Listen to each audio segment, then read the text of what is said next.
quiet.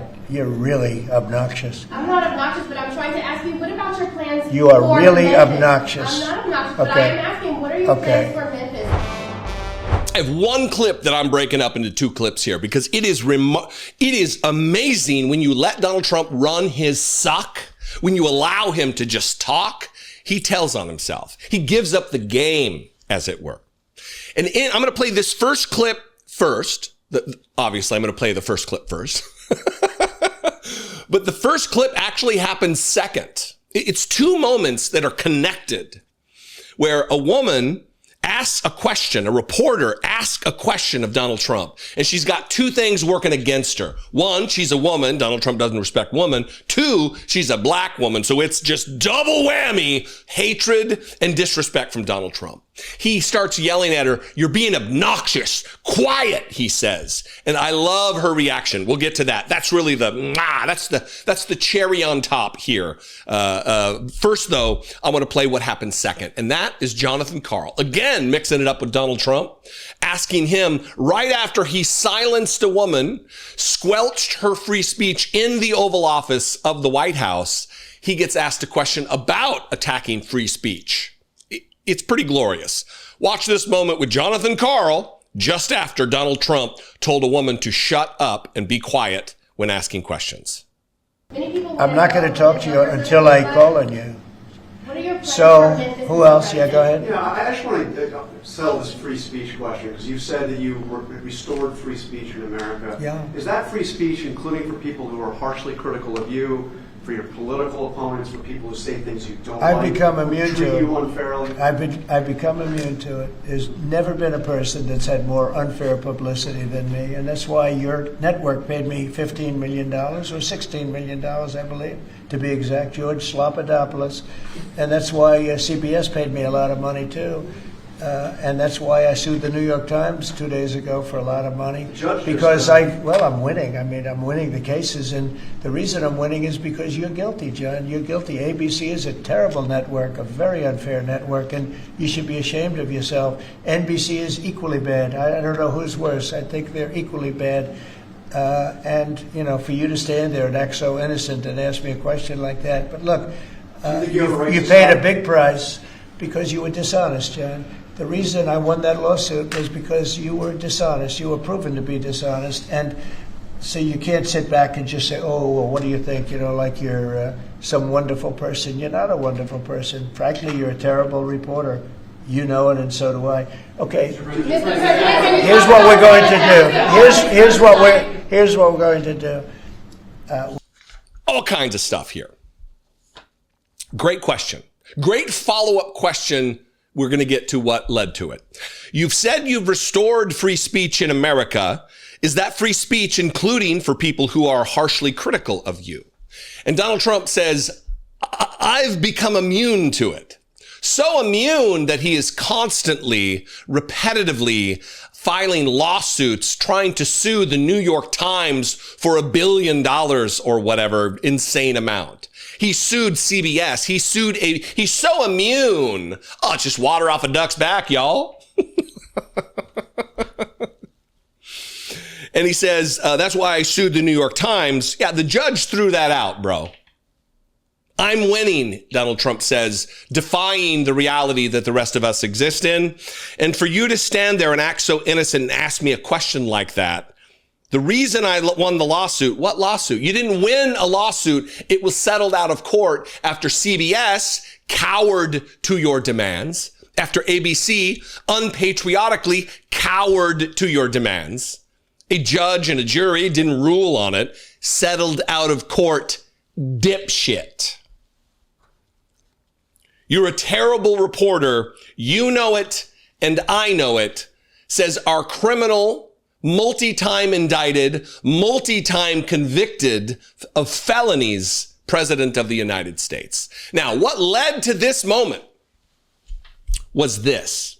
Now I'm going to play the first part and watch the disrespect for this black woman, this professional reporter in the room who isn't being obnoxious. She isn't talking out of line. This is the moment in the gaggle after Donald Trump signed. This is at the end of Donald Trump signing executive orders and having his nursemaid, Will Scharf, explain to everyone what Donald Trump is signing because he can't explain it himself. This was the moment that they're supposed to be asking questions.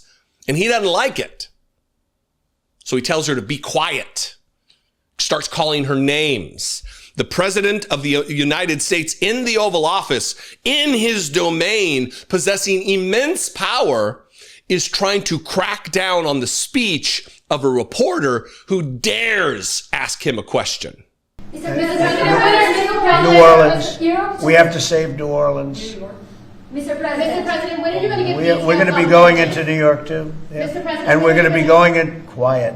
You're really obnoxious. I'm not obnoxious, but I'm trying to ask you, what about your plans You are for really Memphis? obnoxious. I'm not obnoxious, but I Okay. am asking, what are your Okay. plans for Memphis? Many people I'm not going to talk to you until I call on you. What are your plans So, for Memphis? who else? Yeah, go ahead. Two things. One, I don't know who that reporter is, but we need more like her. We need more journalists with that kind of gumption. I'm not obnoxious. All I'm trying to do is ask the question.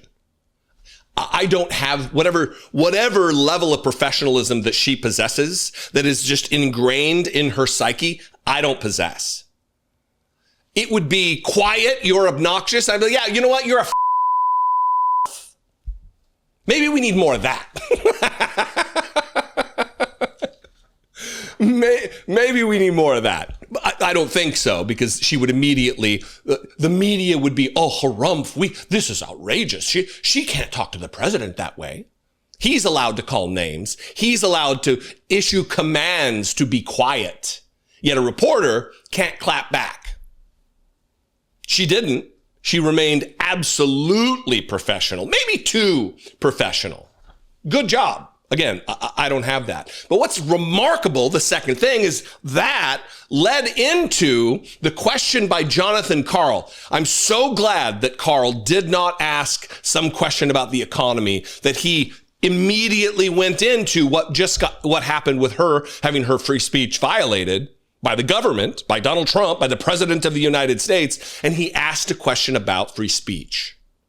This should be on the tips of every reporter's lips. This question about free speech, pointing out the hypocrisy of Donald Trump, claiming to have restored free speech and just put an end to government censorship. Because after all, the lifeblood of any reporter's job is the freedom of speech, is the constitutional protection of the First Amendment for them. The only occupation listed in the Constitution is the free and fair press. It was that important to our founders. Donald Trump wants to compare himself to Lincoln, wants to compare himself to George Washington and other pretty universally considered great presidents, as he violates our rights, as he tramples on the Constitution, as he uses this to wipe his ample ass, telling reporters to be quiet and calling them names while sitting behind the Resolute desk. Look, I know I beat the drum all the time of where he's sitting and where he's, the building that he's disrespecting, the room in which he is just trampling on the sanctity of. But we all should be bothered by that. You're sitting in the White House. You're you're a public servant. And you're treating people who are doing their jobs to ask, because we can't be in the Oval Office. That's why what they do is special, and we should be protecting them. We should be coming to their defense, because you're not allowed to be in the Oval Office asking questions. I'm not allowed to be in the Oval Office asking questions. So they stand there in our stead to ask the questions that we want the answers to. That's why it's so critical what they do. Instead, Donald Trump fills the room with a bunch of fucking Brian Glenns, a bunch of Marjorie Taylor Greene boyfriends, a bunch of Breitbart reporters who work for anti-Semitic rags, a bunch of New York Post reporters, Wall Street Journal reporters, Fox News morons like Peter Doocy. Too few Jonathan Karls, too few of the woman who I don't even know her name, too few of them. We need more of her and more Jonathan Karls. And I'm done. What do you think? I invite you to this conversation. We can have it in the comments below the video, wherever you may be watching it. You can also call the voicemail line and leave me a brief voicemail. Please keep them brief. 714-576-4054. And of course, as always, you can email me daily@dollemore.com. I love and appreciate you very much. If you appreciate me, if I bring you value on a day-to-day or a video-by-video basis, do two things for me. One, make sure you're subscribed and go like and follow the Facebook page, Dollemore Daily, over on Facebook. That's free. Do those things. But then if you appreciate what I do and I bring you value, only if I bring you, if you just watch my videos like, yeah, he's okay, but I like others more, go support those people. If you like Pac-Man or you like Brian Tyler Cohen or there's some other creator out there who really is your flavor of politics, support that person in independent media. But if it is me, great, awesome. Click the join button below this video on YouTube to become a channel member for $2 a month, or go to patreon.com/IDoubtIt podcast. Both those are great ways to help support this work, and I would be forever grateful. Seriously. I love and appreciate you very much. Thanks for your engagement, your organization, and your passion for making this country, and by extension, I believe the world, a better place. I'll see you next time. Be genuine. Take care of one another.